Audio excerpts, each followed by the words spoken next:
Während unseres Haussitz in der Nähe von Valencia kamen plötzlich Gedanken auf, die alles verändert haben. Eigentlich wollten wir einfach weiter Richtung Osten radeln, Italien, Griechenland, Türkei. Aber dann sind online diese Meldungen zu uns durchgesickert. Der Konflikt zwischen Israel und Iran spitzt sich zu und kurz darauf mischen sich die USA ein. Das hat uns verunsichert. In dieser Zeit haben wir mit einem Radreisenden gesprochen, der schon seit Monaten durch Südamerika unterwegs war. Es war ein ehrliches Gespräch darüber, wie sich das Reisen dort anfühlt. Und plötzlich stand der Gedanke im Raum. Warum nicht Südamerika, ein Kontinent, den wir kaum kannten und der uns gleichzeitig unheimlich angezogen hat? Und irgendwie hat sich dieser Gedanke in uns festgebissen. Am Ende war diese Entscheidung emotional und ganz sicher nicht rational, aber sie fühlte sich richtig an. Nach dem Haussitz sind wir etwa 300 Kilometer in der Sommerhitze nach Madrid geradelt. Wir haben bewusst kaum gefilmt, weil wir uns eine kleine Pause gönnen wollten und weil unterwegs ohnehin nicht wirklich was Spannendes passiert ist, außer einem Gewitter, das sich über uns zusammenbraute. In Madrid haben wir uns dann um alles gekümmert. Wir haben ein Paket nach Hause geschickt mit Dingen, die beim Flug nicht erlaubt sind. Wir haben Kartons besorgt, die Fahrräder verpackt und jede einzelne Fahrradtasche sicher verstaut. Am Ende stand unser ganzes Leben in 2 riesigen Kartons und 2 großen schwarzen Plastiksäcken da. Und dann ging's los, 10 Stunden Langstreckenflug. Am nächsten Morgen waren wir plötzlich in Sao Paulo, einer der größten Metropolregionen der Welt. Neuer Kontinent, neues Kapitel und wir mittendrin. Ohne Internet, ohne gebuchte Unterkunft, ohne Bargeld. Willkommen zu einem neuen Video. Ja. Wir sind jetzt in Brasilien. Sao Paulo, sind vor wenigen Stunden gelandet, ne? Ja, sind soweit gut angekommen, Räder auch soweit, bis auf ein paar kleine Sachen, aber nichts Gravierendes. Ja, ist jetzt alles zusammengebaut, wir haben wieder alles am Rad, funktioniert alles einwandfrei jetzt wieder, bis auf ein paar Kleinigkeiten, aber das ist nichts, das ergibt sich dann die nächsten Tage. Wir waren gerade da hinten bei einer Tankstelle, haben die Räder nochmal ordentlich aufgepumpt. Das war Schritt 1. Jetzt haben wir hinter uns einen Supermarkt, wo wir wahrscheinlich reingehen. Wir haben zwar noch keine Real, also die Landeswährung, aber wir denken, bei so einem großen Markt kann man bestimmt mit Karte zahlen. Ja, ansonsten wollen wir noch nach einem Hotel gucken, vielleicht doch so 2-3 Nächte bleiben, um anzukommen, um Geld zu holen, ein bisschen die Stadt anzusehen oder so. Wir müssen ja auch noch gucken, dass wir uns entweder noch Benzin holen oder noch eine Gaskartusche. Stimmt, ja. Eins von beiden, damit wir wieder selber kochen können. Und wir brauchen Internet, also SIM-Karte. So, wir haben jetzt erstmal was im Magen. Was gab's denn Schönes? Es gab so ein Brot mit Kokos. Toast mit Kokos. Naja, eher so Brioche-artig, wie aus Frankreich. Eher so ein bisschen süßer. War lecker. Ich habe noch Ketchup drauf gemacht, war auch lecker. Jetzt haben wir was im Magen und jetzt geht's weiter. Wir haben jetzt auch nur ein ganz bisschen eingekauft, damit wir auch nicht zu viel mit uns rumschleppen. Wir müssen ja auch erstmal noch Kochutensilien besorgen. Ja, entweder finden wir einen Decathlon oder was ähnliches oder wir tanken.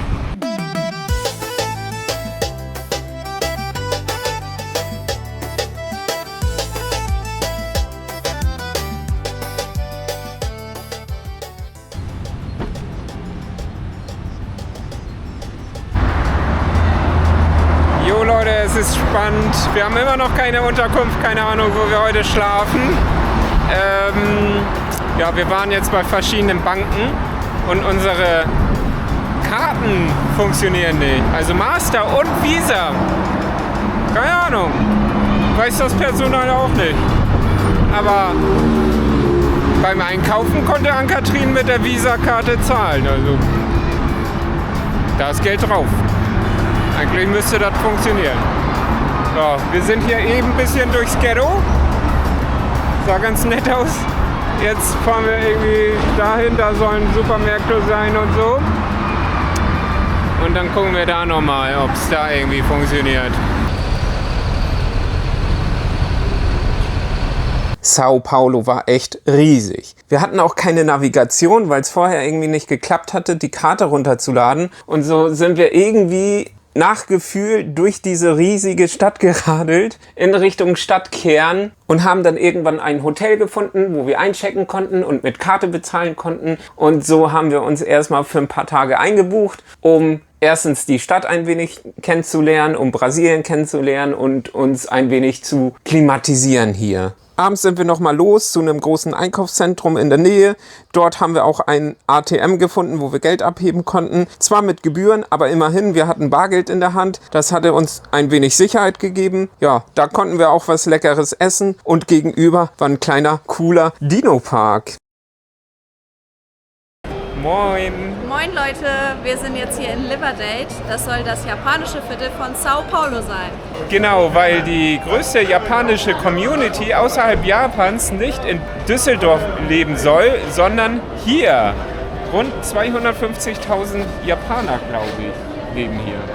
Ja, wir schauen uns jetzt mal um und sind gespannt. Auf geht's! Das ist Akaratje oder so ähnlich. Und wie schmeckt's? Ein bisschen ungewöhnlich. Warum? Also ich weiß nicht, ob das gefriergetrocknet ist hier oben drauf. Knuspert ganz doll, ist aber auch nicht ganz warm. Das andere hier, keine Ahnung, ob das irgendein Haferschleim ist. Aber diese Frikadelle, die aussieht wie Fleisch, aber kein Fleisch ist, die ist doch lecker, ne? Ja, das ist irgend so ein Brot. Sieht gar nicht aus wie Brot, aber scheint Brot zu sein.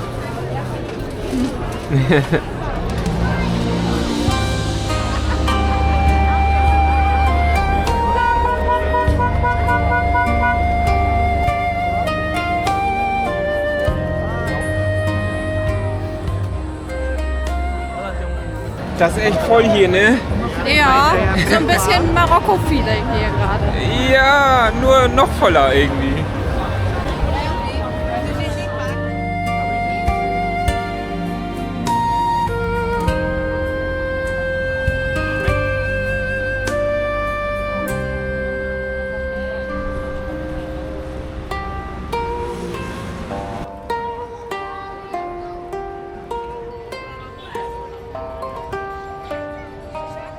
Und hier sind wir bei dem berühmten Hello Kitty Café.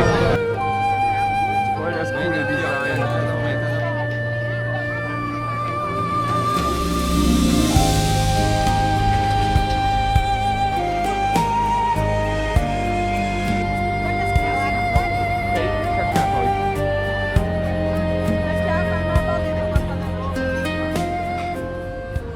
Leute, die haben hier eine Biertankstelle, also wirklich.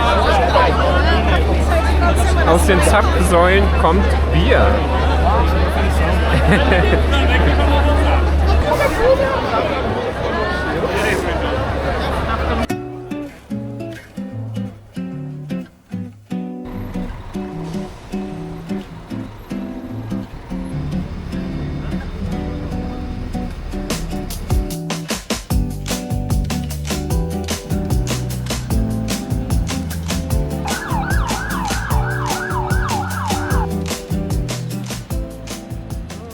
Leider viele Obdachlose hier, aber auch dementsprechend viel Polizei. Also wir fühlen uns sicher hier, ne? Ja.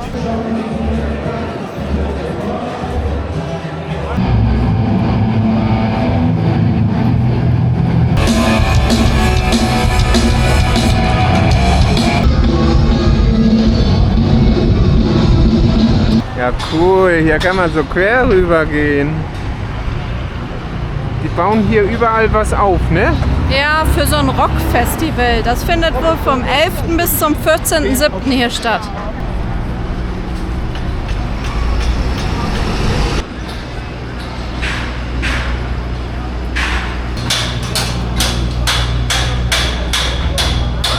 Jetzt sind wir hier in dieser Straße gelandet und da gibt es Rolltreppen. Ich glaube, da ist auch noch irgendwie eine Etage mit Restaurants und so, ne? Ja, ich bin aber ganz schön voll gefressen schon. Das nennt sich hier, ich kann es nicht aussprechen.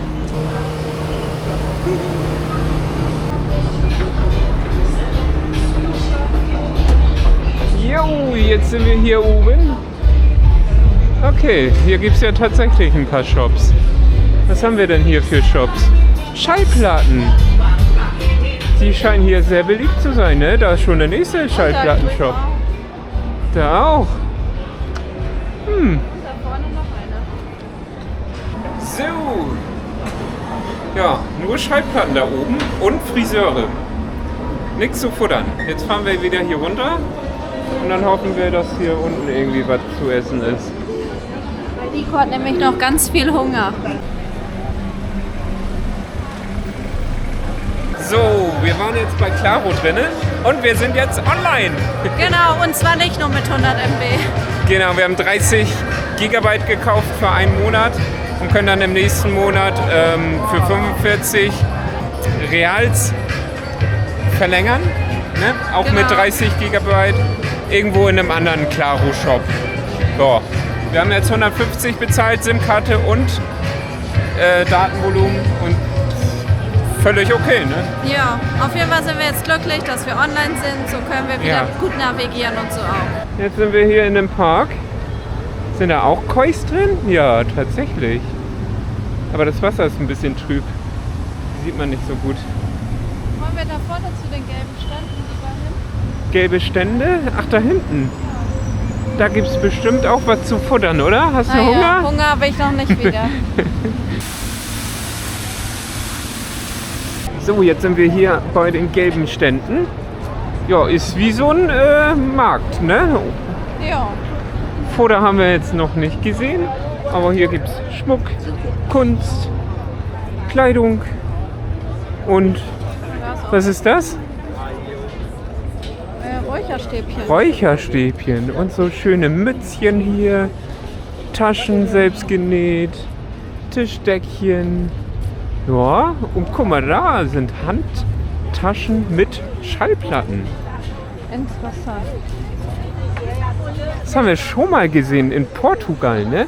Kann sein. In Porto. So Leute, wir sind hier auf einer Fußgängerinsel, ne? Ja. Und jetzt wollen wir da lang? Ja, irgendwie hier da oder da lang.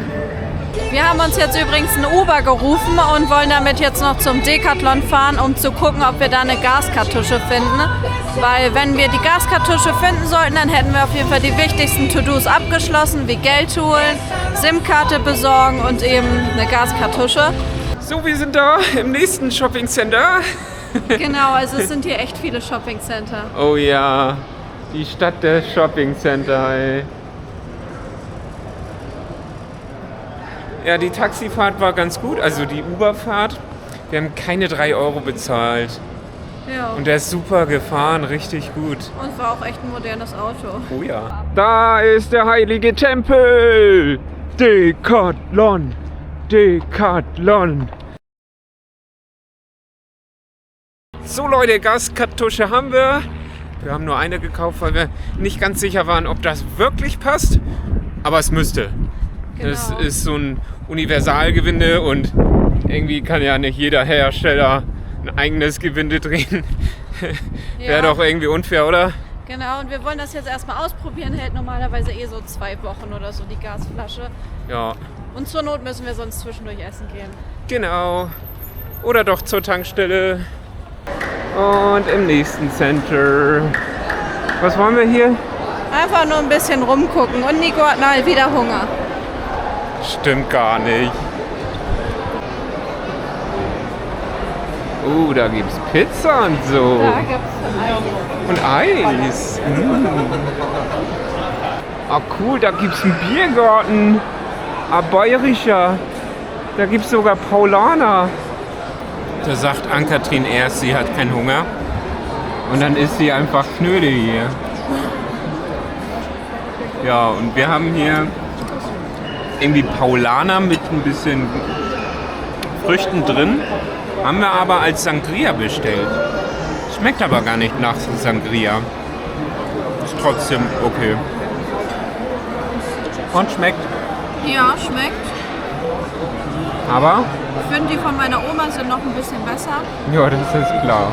Aber schmecken trotzdem gut. Mal wieder deutsches Essen. Jetzt sind wir schon. Jetzt sind wir im Playland!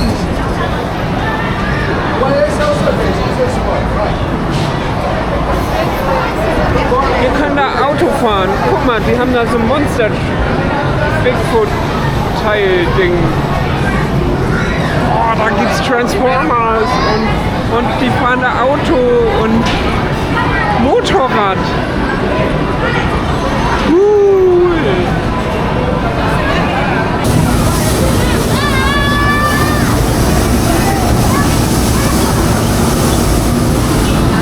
Und da gibt's Autoscooter.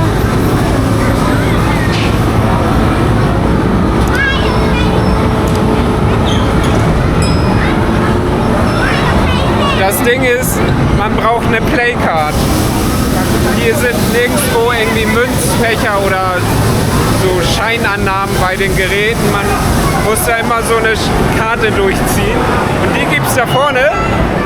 Nur stehen da ziemlich viele Menschen an. Und wir haben ein bisschen die Befürchtung, dass das ordentlich was kostet. Ne? Ja.